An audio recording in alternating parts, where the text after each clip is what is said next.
আজকে ছিল র আফটার রাসেলমেনিয়া, মানে রাসেলমেনিয়ার পরের যেটাকে বলা হয় বছরের সব থেকে বড় আর আজকে অনেক কিছু জানার ছিল যে রাসেলমেনিয়ার পর ডাব্লিউডাব্লিউ সিনারিও চেঞ্জ হয়েছে কিনা, রোমান রিংস চ্যাম্পিয়ন হওয়ার পর তার প্রথম পদক্ষেপ কি হতে চলেছে।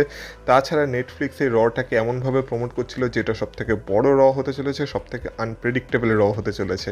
তো কি হলো অ্যাকচুয়ালি আজকের রতে, সেটা নিয়ে এই ভিডিওতে কথা বলবো। তাই ভিডিওটা পুরোটা দেখে স্কিপ করো না, কারণ তোমরা দেখছো wrestle entertainer. So let's start the entertainment.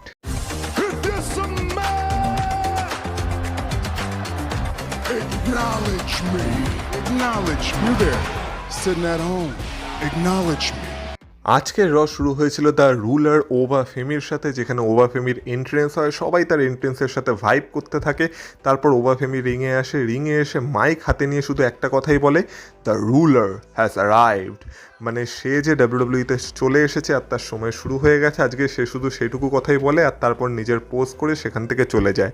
এই প্রোমোটা অনেকটা রোমান রিংসের সেই প্রোমোটার মতো ছিল, যেখানে সে আন্ডারটেকারকে হারানোর পর পরের দিন রতে এসে যেখানে শুধু তার জন্য বু হচ্ছিল আর সে মাইক হাতে নিয়ে শুধু বলেছিল যে দিস ইজ মাই ইয়ার্ড নাও। ঠিক সেমভাবে আজকে ওভা ফেমির জন্য যখন সবাই চিয়ার করছিল, ওভা ফেমি মাইক হাতে নিয়ে একটা কথাই বলেছে যে তার সময় শুরু হয়ে গেছে, দ্য রুলার হ্যাজ অ্যারাইভড। মানে ওভা ফেমি এবার বড় কিছু করতে চলেছে, সেইটার আজকে ওভা ফেমি সূচনা করে দিয়েছে। যাই হোক না কেন, যদি ব্রক লেসনারের কথা বলা হয় তাহলে মাইকেল কোল আজকে এটা রতে অফিসিয়ালি অ্যানাউন্স করে দিয়েছে যে ব্রক লেসনারের ডাব্লিউডাব্লিউ কেরিয়ার শেষ হয়ে গেছে আর ব্রক লেসনার ডাব্লিউডাব্লিউ থেকে রিটায়ার হয়ে গেছে। এটা নিয়ে পল হেমনও কিছু কথা বলেছে, যেটা নিয়ে একটু পরে আলোচনা করছি। কিন্তু মাইকেল কোল আজকে আমাদের সবাইকে ব্রক লেসনারকে ট্রিবিউট জানিয়ে একটা ভিডিও দেখায়, যেখানে তার কেরিয়ারের হাইলাইটগুলোকে দেখানো হচ্ছিল। তো এবার আমরা বলতে পারি যে হ্যাঁ, ব্রক লেসনারের সময় শেষ, বা ব্রক লেসনারের ডাব্লিউডাব্লিউতে লাস্ট ম্যাচ আমরা দেখে ফেলেছি। তো একটা কথাই বলবো, সেটা হচ্ছে thank you Brock Lesnar for everything. যাই হোক না কেন, আজকে রতে তারপর আমরা একটা ওমেন্সদের ট্যাগ টিম ম্যাচ দেখতে পাই, যেটা ছিল কাবুকি ওয়ারিয়ার্স ভার্সেস রিয়া রিপ্লি আর ইয়ো স্কাইয়ের মধ্যে, মানে রিওর মধ্যে। এবার এটা বলা যেতে পারে তাদের ফেয়ারওয়েল ম্যাচ ছিল, মানে তাদের টিমকে একটা ফেয়ারওয়েল ম্যাচ দেওয়া হয়েছে। কারণ আজকের পর যেহেতু রিয়া রিপ্লি স্ম্যাকডাউনে চলে যাবে, তো সেই কারণে আর কি এই ম্যাচটা দেওয়া হয়েছিল। এই ম্যাচ থেকে বেশি কিছু বলার নেই। এই ম্যাচে আমরা লাস্টে দেখতে পাই যে রিয়া রিপ্লি আর ইয়ো স্কাই এই ম্যাচটা জিতে যায়, ম্যাচটা জিতে সেলিব্রেট করতে থাকে। আর তারপর আমরা রিয়া রিপ্লি আর ইয়ো স্কাইয়ের মধ্যে একটা ব্যাকস্টেজ সেগমেন্টও দেখতে পেয়েছিলাম, যেখানে আমরা দেখেছিলাম যে রিয়া রিপ্লি আর ইয়ো স্কাই কান্নাকাটি করছে, যেহেতু রিয়া রিপ্লিকে এখন স্ম্যাকডাউনে চলে যেতে হবে। আমি বললাম সিরিয়াসলি এটার জন্য কেউ কান্নাকাটি করে? কারণ এখন কি আর ডাব্লিউডাব্লিউতে সেরকম কোনো বাধা আছে যে র থেকে স্ম্যাকডাউনে আসা যাবে না বা স্ম্যাকডাউন থেকে রতে আসা যাবে না? এখন তো যে ইচ্ছা যখন তখন যেখানে ইচ্ছা ঘুরে বেড়াচ্ছে। তো এত ড্রামা করার কি আছে? যদি ইয়ো স্কাইকে স্ম্যাকডাউনে যেতে হয় তো যাবে, তো এটাকে এত ড্রামাটিকভাবে দেখানোর কি আছে? তারপর রিয়া রিপ্লির একটা ছোটো সেগমেন্ট দেখেছিলাম, যেটা নিয়ে একটু পরে আলোচনা করছি। এবার যেহেতু আফটার রেসেলমেনিয়া ছিল, তাই যেমন তোমাদের কালকের ভিডিওতে আমি বলেছিলাম কিছু এনএক্সটি কলাপকে আমরা এক্সপেক্ট করতে পারি, যেখানে আমি ইথান পেজের নাম নিয়েছিলাম। তো আমরা ব্যাকস্টেজে একটা সেগমেন্ট দেখতে পাই, যেখানে জীবন ইভেন্টসের সাথে অ্যাডাম পিয়ার্স কথা বলছিল, আর সেখানে অ্যাডাম পিয়ার্স ইথান পেজকে ইন্ট্রোডিউস করে নতুন রয়ের মেম্বার হিসেবে। মানে এখন আমরা বলতে পারি ইথান পেজের এনএক্সটি থেকে মেন রোস্টারে কলাপ হয়ে গেছে, আর এখন থেকে ইথান পেজ রয়ের মেন রোস্টারের একটা পার্ট। আর শুধু তাই না, আজকে তার জীবন ইভেন্টসের এগেনস্টে একটা ম্যাচও ছিল। তো আমরা জীবন ইভেন্টসকে দেখতে পাই, সবার প্রথম আজকে এন্ট্রেন্স হয় ইথান পেজের। তো প্রথম এন্ট্রেন্সের সাথে আজকে আমি বলবো মোটামুটি সে রিয়াকশন পেয়েছে, এমন না যে একদমই রিয়াকশন পায়নি। আর ইথান পেজকে যারা এনএক্সটিতে দেখেছো তারা জানো যে ইথান পেজের মধ্যে একটা ব্যাপার তো আছেই। তো যাই হোক না কেন, এই ম্যাচটা শুরু হয়। এবার এই ম্যাচে কে জিতবে এটাই দেখার বিষয় ছিল, কারণ জীবন ইভেন্টসকে তো সহজে ডাব্লিউডাব্লিউ হারাতে চায় না। তো এই ম্যাচের শেষে আমরা দেখতে পাই রুসেভ এসে এই ম্যাচে ইন্টারফেয়ার করে। যেহেতু বলা যেতে পারে রাসেলমেনিয়ায় জীবন ইভেন্টসের কাছ থেকে একটা ওজি কাটার খাওয়ার পরই রুসেভের খেলা শেষ হয়ে গেছিলো। তো সেই কারণে রুসেভ আজকে জীবন ইভেন্টসের উপর রেগেছিল আর জীবন ইভেন্টসকে এই ম্যাচে অ্যাটাক করতে এসেছিল। কিন্তু আলটিমেটলি আমরা দেখতে পাই রুসেভের ইন্টারফিয়ারেন্সের ফায়দা তুলে ইথান পেজ এই ম্যাচটা জিতে যায়, জীবন ইভেন্টসকে সে হারিয়ে দেয়। মানে বলা যেতে পারে সে এখন পেন্টার নাম্বার 1 কন্টেন্ডারও হয়ে গেছে ইন্টারকন্টিনেন্টাল চ্যাম্পিয়নশিপের জন্য। সম্ভবত অফিসিয়াল কিছু হয়নি, কিন্তু যাই হোক না কেন, তারপর আমরা দেখতে পাই রুসেভ এসে জীবন ইভেন্টসের অবস্থা খারাপ করে দেয়। আর তারপর রুসেভকে বাঁচানোর জন্য সেখানে পেন্টা আসে, কিন্তু পেনটা এসেও বেশি কিছু করতে পারে না। প্রথম দিকে মনে হয় সে হয়তো রুসেফকে ডমিনেট করে নেবে, কিন্তু ইথান পেজ একটু হেল্প করে রুসেফের, আর ওই দিক থেকে আমরা দেখতে পাই পেনটাও রুসেফকে কিছু করতে পারে না। লাস্টে পেনটাকে রুসেফ তার অ্যাকুলেট যে সাবমিশন মুভ সেখানে আটকে দেয়, আর তারপর তার যে ইন্টারকন্টিনেন্টাল চ্যাম্পিয়নশিপ সেটাকে তুলে রেস করতে থাকে। সত্যি বলতে রুসেফের এই ডমিনেটিং ক্যারেক্টারটার সাথে আমি রুসেফের একটা ইন্টারকন্টিনেন্টাল চ্যাম্পিয়নশিপ রান তো দেখতে চাই। আর ইথান পেজের সাথে রুসেফের কানেকশন কীভাবে ডাব্লিউডাব্লিউ বসাবে সেটাও দেখার বিষয় হবে, কারণ আজকে তো ইথান পেজ রুসেফের সাথে কোনো পাঙ্গা নেয়নি, এমনিই তার প্রথম র ছিল, আর ওরকম ভয়ঙ্কর রুসেফের সামনে কেই বা যেতে চাইবে। কিন্তু রুসেফকে যেমন ডমিনেটিং ওয়েতে ডাব্লিউডাব্লিউ দেখাচ্ছে, এবার রুসেফের সাথে অ্যাকচুয়ালি বড় কিছু হওয়া দরকার। আমি তো দেখতে চাই যাতে রুসেফ পেনটাকে হারিয়ে ব্র্যান্ড নিউ ইন্টারকন্টিনেন্টাল চ্যাম্পিয়ন হয়ে যায় ফিউচারে। কিন্তু শুধুমাত্র যে ইথান পেজই আজকে রতে ডেবিউ করেছিল সেরকম না। যেমন আমি তোমাদের কালকের ভিডিওতে বলেছিলাম সোল রুকারও মেন রোস্টারে কল আপ হতে পারে, তো আমরা দেখতে পাই লিভ মর্গান জাজমেন্ট ডের সাথে আসে। সে যেহেতু brand new women's world champion হয়ে গেছে, সেটাকে লিভ মর্গান সেলিব্রেট করছিল, কিন্তু সেই সেলিব্রেশনের মাঝে বাধা দেয় সোল রুকা, যেখানে সোল রুকা তাকে ইন্টারফেয়ার করে। আর সোল রুকাকে দেখে লিভ মর্গান আর কি অবাক হয়ে যায় যে এখানে কি করছে। তারপর kind of Sol Ruca Liv মর্গানকে চ্যালেঞ্জ করে দেয়, আর তারপর অ্যাডাম পিয়ার্স এসে লিভ মর্গান আর সোল রুকার ম্যাচকে অফিসিয়ালও করে দেয়। তারপর আমরা সোল রুকা লিভ মর্গানের মধ্যে একটা 1-on-1 ম্যাচও দেখতে পাই, যেটার মধ্যে কোনো চ্যাম্পিয়নশিপ ইনভলভ ছিল না, কিন্তু তবু যেহেতু লিভ মর্গান সবেমাত্র চ্যাম্পিয়ন হয়েছে, লিভ মর্গান তো এই ম্যাচে কোনোভাবে হারতো না। ওই দিক থেকে আমি বলছি সোল রুকাও কি তার রয়ের প্রথম ম্যাচে হেরে যাবে, তো এটাকে শেষ কীভাবে করবে ডাব্লিউডাব্লিউ। তো আমরা ম্যাচের শেষে দেখতে পাই যে সোল স্ন্যাচার তো মেরে দিয়েছিল সোল রুকা লিভ মর্গানকে, যেটা তার ফিনিশিং মুভ, কিন্তু আমরা জারিয়ার ইন্টারফারেন্স দেখতে পাই। এবার যারা এনএক্সটিকে ফলো করো তারা জানো যে এই জারিয়া আর সোলরুকার আগে একটা ট্যাগ টিম ছিল যেটাকে তারা জারুকা বলতো, কিন্তু তারপর এই রেসেলমেনিয়ার রোড টু রেসেলমেনিয়াতে আমরা দেখেছিলাম যে জারুকা মানে জারিয়া আর সোলরুকার মধ্যে ব্রেকআপ হয়েছিল, আর তারপর জারিয়ার হিল টার্ন হয়ে গেছিলো, আর এখন সে সোলরুকার এগেনস্টে চলে গেছে। তো আজকেও সেই স্টোরিটাই কন্টিনিউ হয়েছে, কিন্তু মেন রোস্টারে কন্টিনিউ হয়েছে। এবার দেখার বিষয় এইটাই যে সোলরুকা তো মেন রোস্টারে চলে এসেছে বা রতে চলে এসেছে, জারিয়ারও কি কল আপ হয়ে গেছে, আর জারিয়ার সোলরুকার গল্পটা কি এবার মেন রোস্টারে কন্টিনিউ হবে, এটা দেখার বিষয় আছে। কিন্তু জারিয়ার এই ইন্টারফিয়ারেন্সের ফায়দা তুলে লিভ মর্গান আজকে সোলরুকাকে হারিয়ে দিয়েছে আর এই ম্যাচটা জিতে গেছে। কিন্তু এই ম্যাচটা জিতে যখন লিভ মর্গান সেলিব্রেট করতে করতে যাচ্ছিল, তখন আমরা দেখতে পাই আবার স্টেফিনি ভ্যাকারের সাথে তার কনফ্রন্টেশন হয়। মানে এখনও স্টেফিনি ভ্যাকার লিভ মর্গানের পেছন ছাড়েনি। দেখো আমার মতে এই ফিউডটা না রেসেলমেনিয়াতেই শেষ হয়ে যাওয়ার কথা ছিল। হ্যাঁ মানছি যে স্টেফিনি ভ্যাকার তার চ্যাম্পিয়নশিপ হেরেছে, সেটা রিম্যাচ ডিজার্ভ করে, কিন্তু এমন তো কথা নেই যে ডাব্লিউডাব্লিউতে রিম্যাচ হবেই হবে। রোমান রেন্স তো চ্যাম্পিয়নশিপ হেরে যাওয়ার পর কখনো তার জন্য রিম্যাচ পেল না। তো স্টেফিনি ভ্যাকারকেও যে রিম্যাচ দেওয়ার খুব একটা দরকার ছিল বলে আমার মনে হচ্ছে না। আমার মনে হচ্ছে এখান থেকে লিভ মর্গানের জন্য ফ্রেশ কিছু শুরু করতে পারতো ডাব্লিউডাব্লিউ।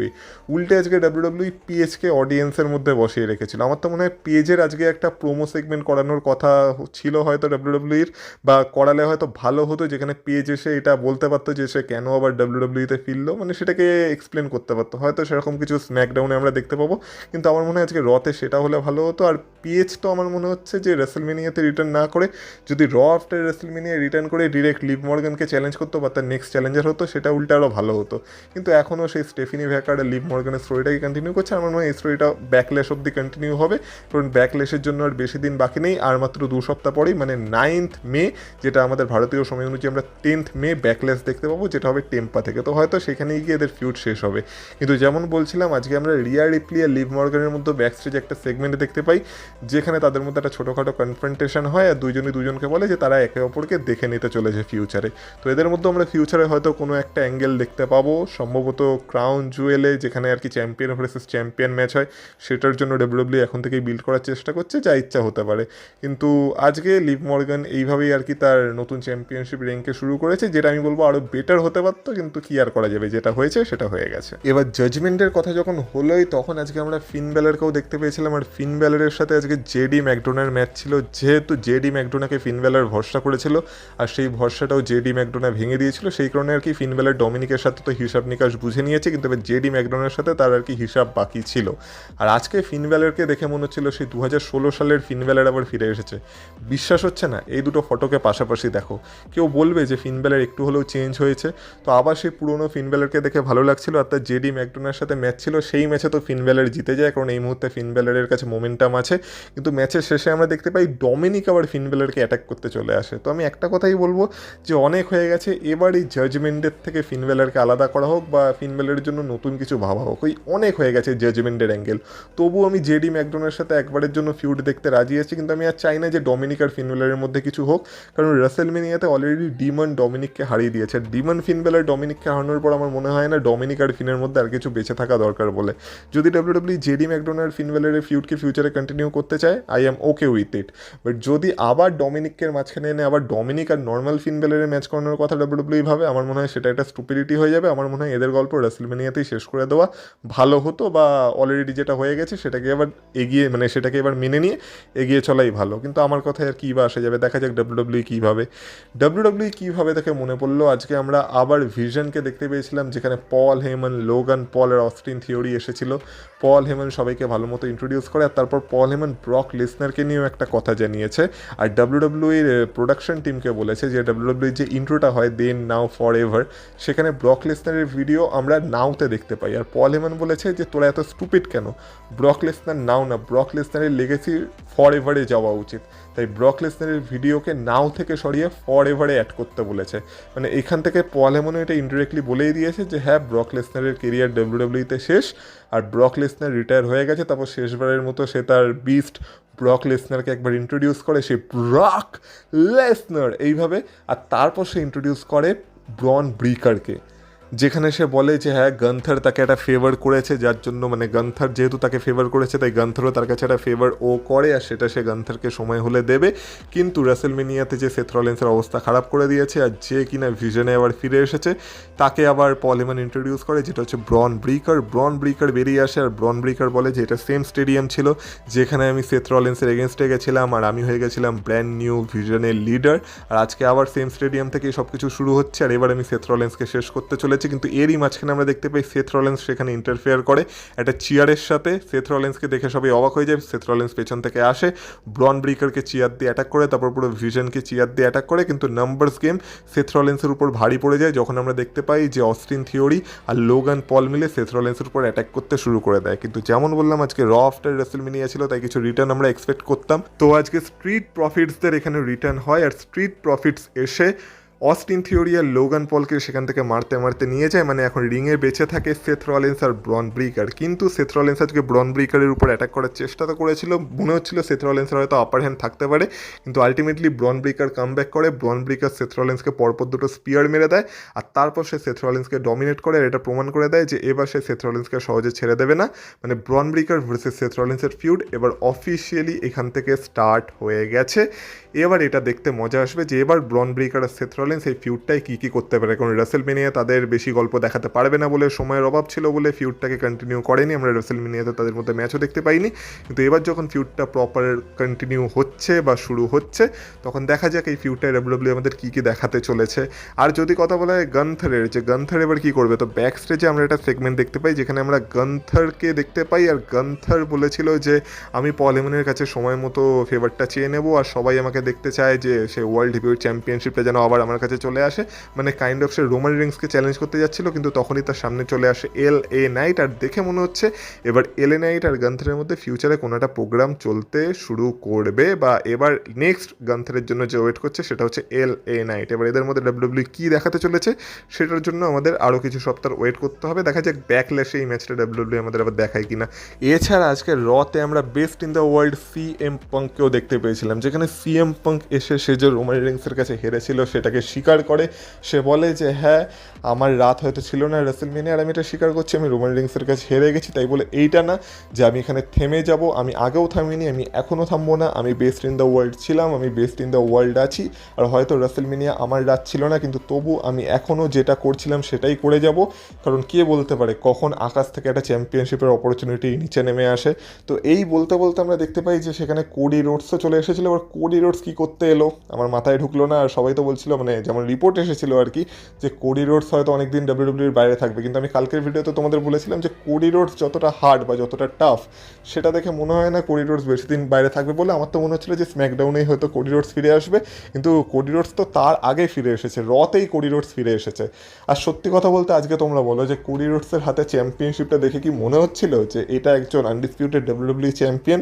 মানে সে অরাটা কি ফিল হচ্ছিল না। আর এটাই হচ্ছে পাওয়ার যখন রোমান রিংসের কাছে ডাব্লিউডাব্লিউর একটা মেন চ্যাম্পিয়নশিপ চলে আসে। যাই হোক না কেন, সেটা অন্য বিষয়।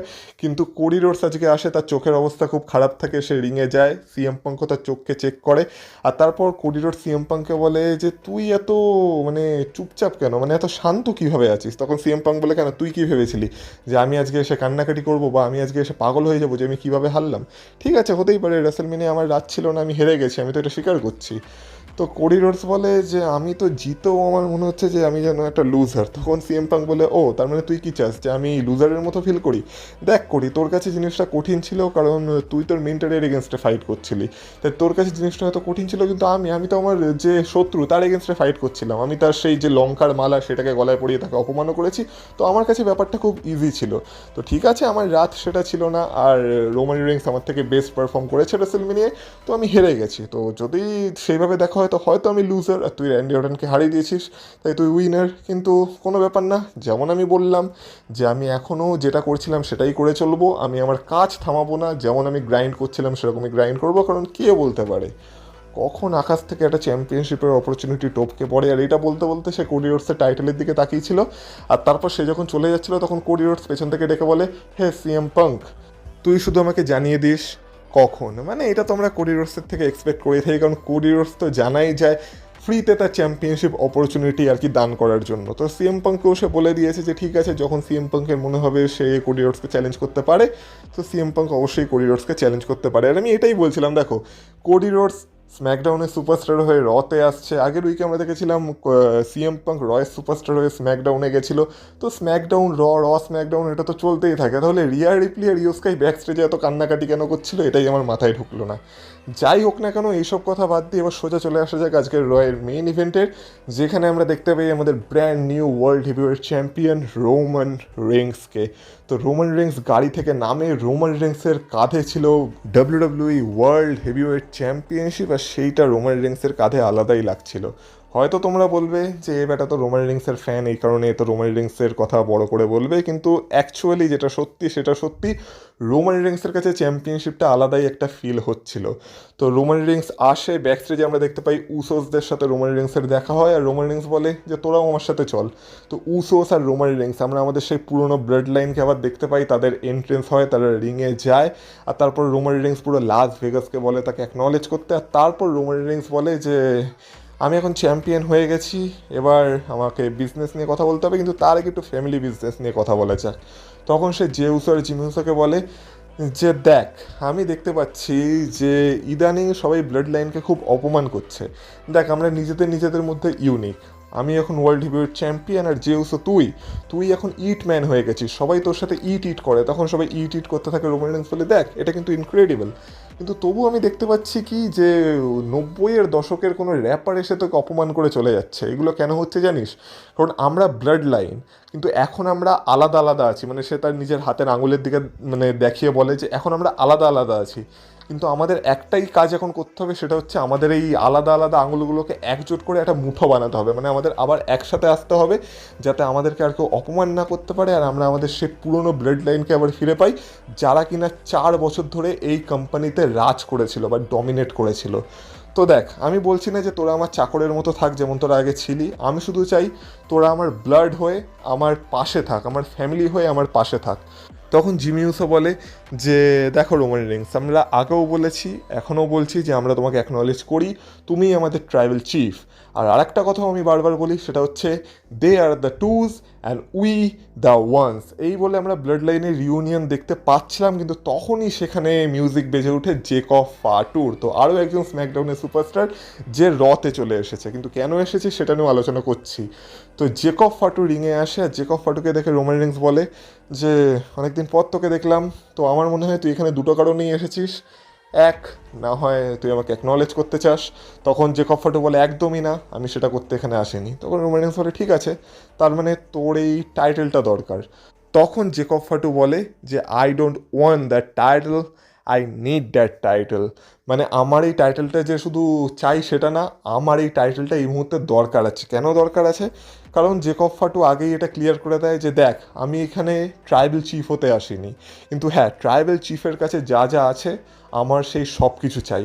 আমার একটা প্রাইভেট জেট চাই, এই যে তোর জুতোর কন্ট্রাক্ট, আমারও একটা জুতোর কন্ট্রাক্ট চাই, আমার এই রোলেক্স ঘড়িটা চাই, আমারও টাকা চাই, আমিও একটা বাংলো কিনতে চাই যাতে আমি আমার ফ্যামিলিকে সার্ভ করতে পারি, আমার কাছেও যেন টাকা পয়সা থাকে ট্রাইবাল চিফের মতোই, আর যাতে আমার ছেলেমেয়েরাও ভালো স্কুলে পড়তে পারে, আমার ছেলেমেয়েরাও যেন ভালোভাবে থাকতে পারে।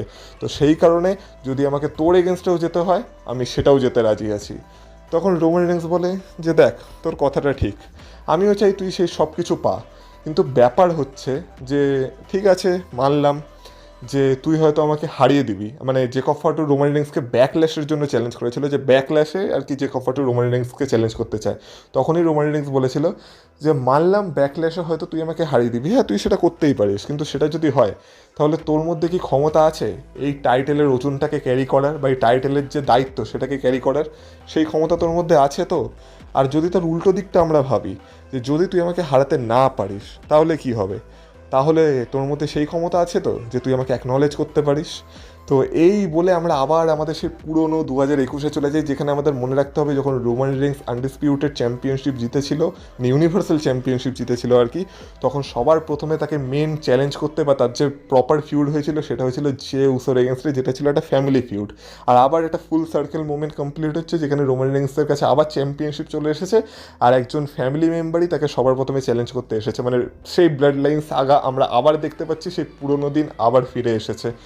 তো রোমান রিন্স বলে যে দেখ, আমি তোকে ভাবার জন্য টাইম দিলাম, আমি তোকে এই মুহূর্তে হ্যাঁও বলছি না, এই মুহূর্তে আমি তোকে নাও বলছি না, কিন্তু তুই ভাব নেক্সট উইক রতে আমাদের আবার দেখা হবে, আর তখন তুই তোর ডিসিশন জানাস যে তুই কী করতে চাস। তো এই বলে রোমান রিন্স বেরিয়ে যায়, আর বেরাতে বেরাতে যে উসোকে বলে যে একে একটু বোঝা যে এ যা করছে ভেবেচিন্তে করছে। তো তো আবার আমরা রোমান রিন্স ব্লাড লাইন তাদের সেই ফ্যামিলির ড্রামাটা ফিরে পাচ্ছি। এটাই হচ্ছে উইকলি প্রোগ্রেশন, যেটা আমরা এতদিন মিস করছিলাম। এবার জেকব ফাটু কী করে সেটা দেখার জন্য আমাদের নেক্সট রতে চোখ রাখতে হবে। মানে একটা ক্লিপ হ্যাঙ্গার ডাব্লিউডাব্লিউই ছেড়ে দিয়েছে, আর নেক্সট র আমরা কেন দেখবো তার একটা কারণও ছেড়ে দিয়েছে। আর রোমান রিন্স চ্যাম্পিয়ন হলে এই জিনিসগুলোই স্পেসিফিকভাবে হয়। আজকের র আমি বলছি না খুব ভালো র ছিল বা একদম দুর্দান্ত কিছু হয়ে গেছে, আর আজকে সত্যি কথা বলতে র আফটার রেসেলমেনিয়া হয়তো সেভাবে ফিল হয়নি, কারণ আজকে বড় কিছু হয়নি। হ্যাঁ, রিটার্ন হয়েছে স্ট্রিট প্রফিটসদের ওদিক থেকে, এনএক্সটি কল আপ হয়েছে, কিন্তু র আফটার রেসেলমেনিয়া যে বড় একটা ফিল আসে সেটা হয়তো আসেনি। কিন্তু ওভারঅল দেখতে গেলে আজকের র ভালো ছিল, বিশেষ করে মেন ইভেন্টের পর আমরা বলতে পারি আমরা নেক্সট উইকে র দেখার একটা কারণও পেয়ে গেছি। তো এইটাই হয় যখন রোমান রিন্সের কাছে ডাব্লিউডাব্লিউর মেন চ্যাম্পিয়নশিপ থাকে, আর এইটাই রোমান রিন্সকে বাকিদের থেকে আলাদা বানায়। যাই হোক না কেন, র আজকে তোমাদের কেমন লেগেছে অবশ্যই কমেন্ট বক্সে কমেন্ট করে আমাকে জানিও। আমি ভাবছি রোমান রিন্সকে নিয়ে একটা স্পেশাল ভিডিও নিয়ে আসবো, যে রোমান রিন্সের পরে ফিউড কাদের কাদের সাথে হতে পারে, বা কী কী স্টোরি লাইনে রোমান রিন্সের কাজ করা দরকার সেটা নিয়ে, বা ফিউচার অপোনেন্ট কারা হতে পারে আর কি, সেই বিষয়। তো সেটার জন্য অপেক্ষা করো, সেটা দেখি কবে আনতে পারি।